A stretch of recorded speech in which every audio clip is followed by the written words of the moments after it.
In this video, we will be discussing what is bipolar, what are the symptoms, what are the 3 types, and also I'll be sharing a little bit of my struggle living with bipolar. Keep watching, y'all.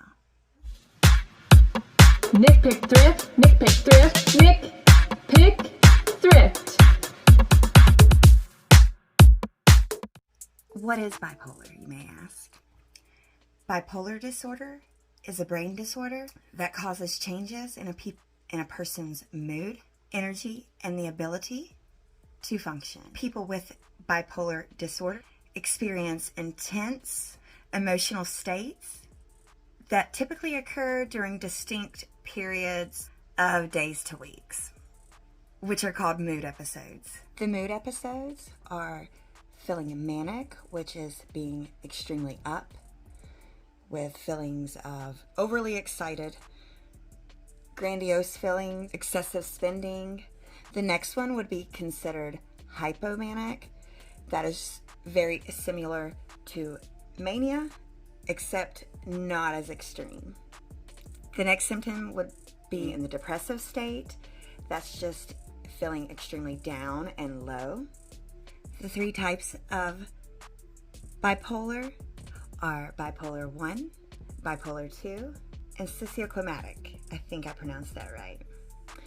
So if you would like to know more about those, then just drop me a comment down below, subscribe, and I will go into further detail on each 3 types.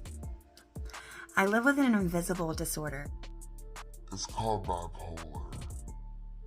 It's always with me everywhere that I go and in everything that I do.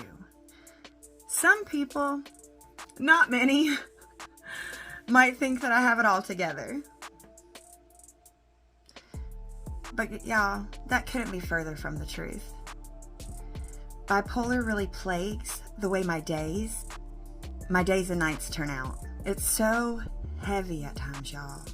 At times, I go through so much mental anguish to hide my disease. Not because I'm embarrassed of it, but sometimes it's just easier not to have to find the words to describe this illness that I really didn't fully understand. Just like the hustle and bustle of an overcrowded city, my mind never stops processing. It never sleeps. And y'all, I do realize that the ups and downs and the twists and turns of life, it's pretty normal. It's when the ups and downs, the ins and outs, and the twists and turns prevent me from living everyday life. And I do believe that one difference in chemical makeup in your brain distinguish people that deal with everyday life and somebody with bipolar. Me, myself, y'all, they call me a rapid cycler. And that's just usually when you cycle between manic episodes to depressive states at any given time. At any given time, y'all, I could be on either end of the spectrum. And that's even including stable. There are so many different layers to peel back within this one particular illness that I'm hoping you guys want to learn more about this illness and how to help people that live with it.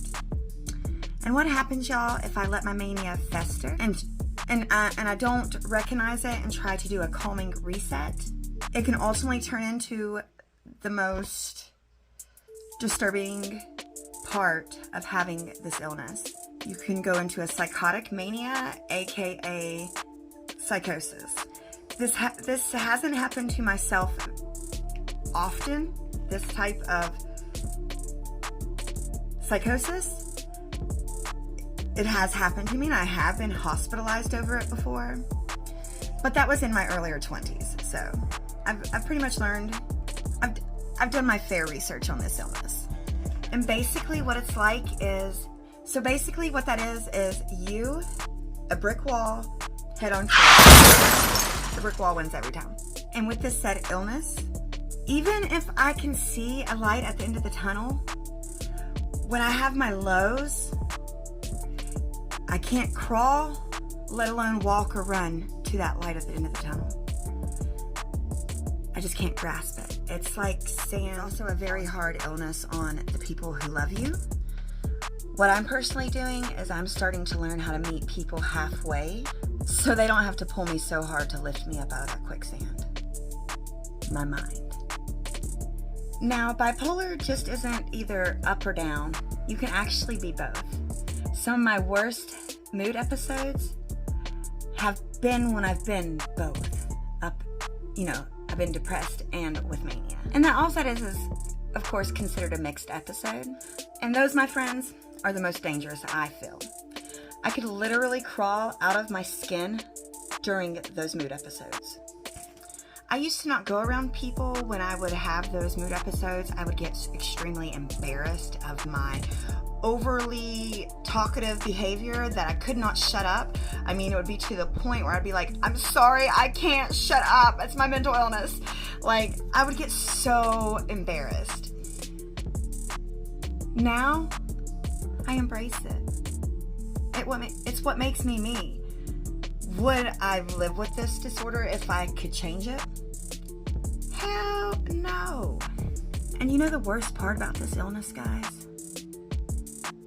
I heard somebody say a long time ago, it might have been me that said this, I don't remember, but I said it, or a doctor said it, or somebody said it. It sucks. When you live with this illness, you can't be too happy, or you're going to be manic.